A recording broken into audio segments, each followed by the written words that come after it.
Hi, everyone, and thank you for coming to the first episode of the podcast series, The Hero in the Mirror. In this podcast, we'll bring you stories of normal people overcoming incredible obstacles or accomplishing some tremendous achievements. I want this podcast to serve as a reminder that heroes aren't that hard to find. They can be found everywhere, and most importantly, within yourself. And to also remember to smile when you see that hero in the mirror. With that said, let's jump into our first episode to help set the tone for all future episodes. So heroes can typically be found in comic books and in movies, but sometimes it's a little harder to acknowledge the hero that lives within you, that hero in the mirror. It's hard to see that sometimes we are our own heroes. We all overcome obstacles and challenges, but may not give ourselves the credit that we deserve. Today, I'm going to give you my story and how I became my own hero through adversity, willpower, and motivation. Growing up, I faced a number of challenges, such as a speech impediment. I would stutter very badly. Now that I've told you all, you'll probably catch it. And a weight problem. At 12 years old, I was close to 5'4" and close to 200 pounds. It was difficult growing up with a couple of these challenges that I had on a daily basis as a kid. I'll first talk about my speech impediments. And when I talk about this, the story that I like to give is that of a teacher in elementary school who was the one that gave me the confidence to start believing in myself. Another hero I'll add to the story as well.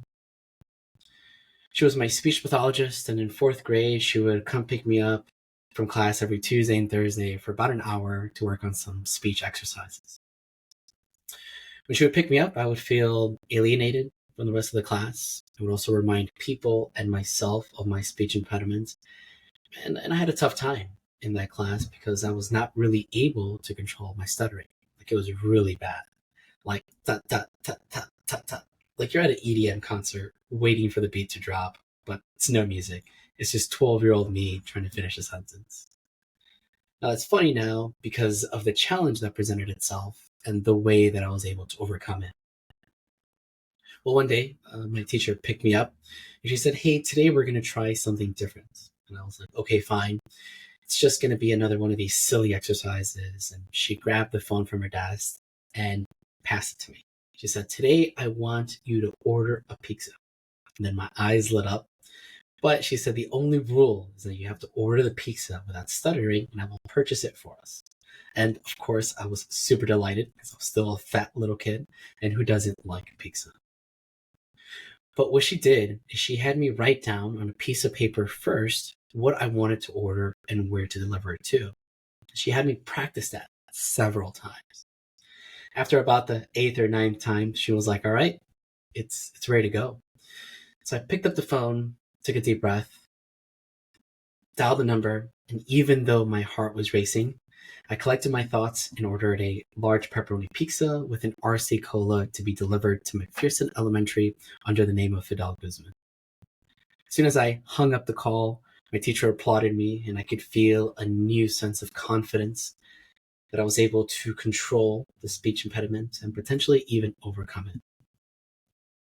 Now, even still to this day, I have to be very conscious of what I have to say because if I get too excited or just have my thoughts running 100 miles an hour, I tend to stumble over my words, and every once in a while, you'll catch me doing it.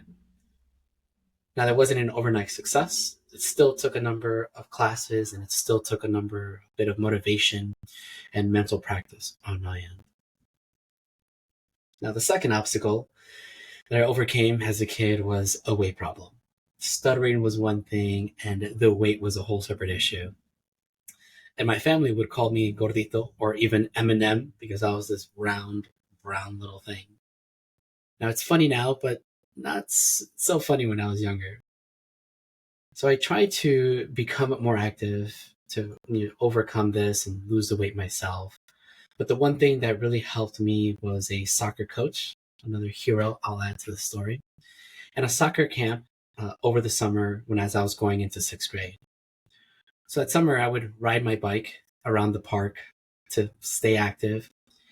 And I noticed there were a bunch of kids playing soccer, and you just looked like a whole soccer program. And I was very interested, but unfortunately, at that point in time, my parents really didn't have the funds to put me in programs or buy me extra gear. Nevertheless, I would ride my bike every day in that park, and I would sit on top of a hill to try to practice with them from afar, try to mimic what they were doing. Well, one day, I saw one of the coaches coming up the hill, and I got nervous.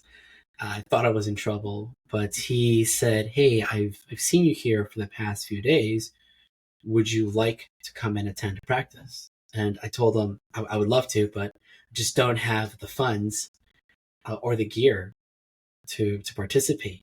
And he said, "Don't worry. If you come back tomorrow, I'll have you all set and I'll get you all registered."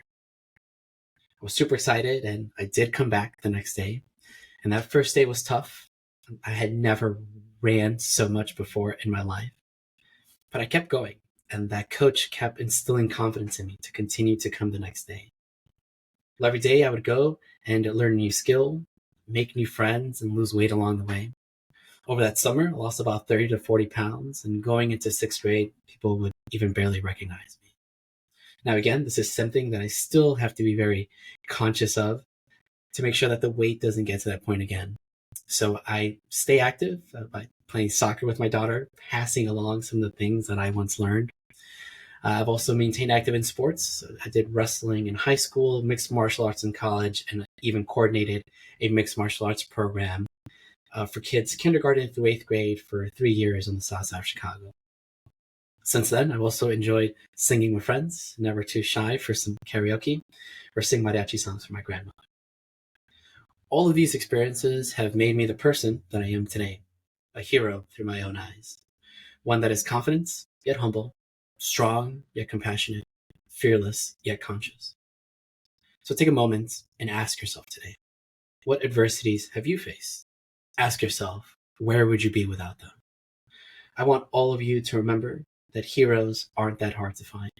I hope today I have inspired you to acknowledge that you can be your own hero, and most importantly, to smile when you see that hero in the mirror. Thanks again for attending the first episode, and look forward to catch you on the next one. If you like what you heard here today, please feel free to like and subscribe. And if there are any stories that you'd like me to cover, please go ahead and throw them in the chat or send them along to me. Or alternatively, if you have a great story that you'd like to give, feel free to reach out to me. We can definitely have you on. Thanks again. Cheers.